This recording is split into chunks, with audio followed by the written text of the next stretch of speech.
Hello guys, আসসালামু আলাইকুম। Welcome back to Mama's Kitchen. আশা করি আপনারা সবাই ভালো আছেন।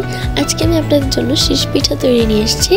এই কয়েকদিন তো প্রচুর রোদ পড়েছে না, এই রোদে পিঠাটি যদি আপনারা শুকিয়ে 1 বছরের মতো রাখতে পারেন, তাহলে যখন মন চায় তখন ধরেন সকালের নাস্তা হিসেবে চায়ের সাথে, আবার যখন তখন বাচ্চারা খেতে চাইলে কিংবা হুটহাট করে কোনো মেহমান চলে আসলে আপনারা চটজলদি এটা তেলে ভেজে পরিবেশন করতে পারেন। তো আমি এখানে 2 কাপ পরিমাণ চালের গুঁড়ো নিয়েছি, আর এটাতে অল্প অল্প পানি দিয়ে একটি ডো তৈরি করে নেব।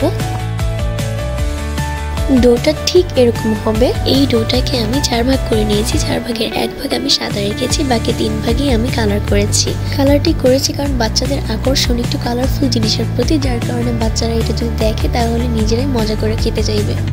এখন আমি ঠিক এভাবে একটি শীষের মধ্যে দেবে দেবে ডোগুলো ঢুকিয়ে নিচ্ছি। এবার আমি একটি ফয়েল পেপারের উপরে পিঠাটি ডিজাইন করে নিচ্ছি। আমি আমার পছন্দ মতো ডিজাইন করছি, একটি ফুলের আকার নিয়ে। আপনারা চাইলে আপনাদের পছন্দ মতো যে কোনো শেপ নিয়ে ডিজাইন করতে পারেন।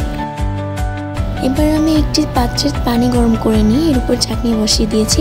এই চাকনির উপরে আমি ফয়েল পেপারটি বসিয়ে দিব। তারপর যখন হয়ে যাবে তখন এইভাবে আস্তে করে টেনে নেব।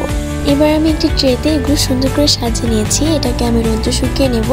এটাকে পুরো 1 বছর পর্যন্ত সংরক্ষণ করে রাখা যায়। তো গাইস, ভিডিওটি কেমন লাগলো অবশ্যই কমেন্ট করে জানাবেন, আর লাইক শেয়ার করতে ভুলবেন না। এরকম নতুন নতুন আরও রেসিপি পেতে চাইলে পেজটি ফলো করে দিবেন। আজকে এতটুকুই। সবাই ভালো থাকবেন, সুস্থ থাকবেন। আল্লাহ হাফেজ।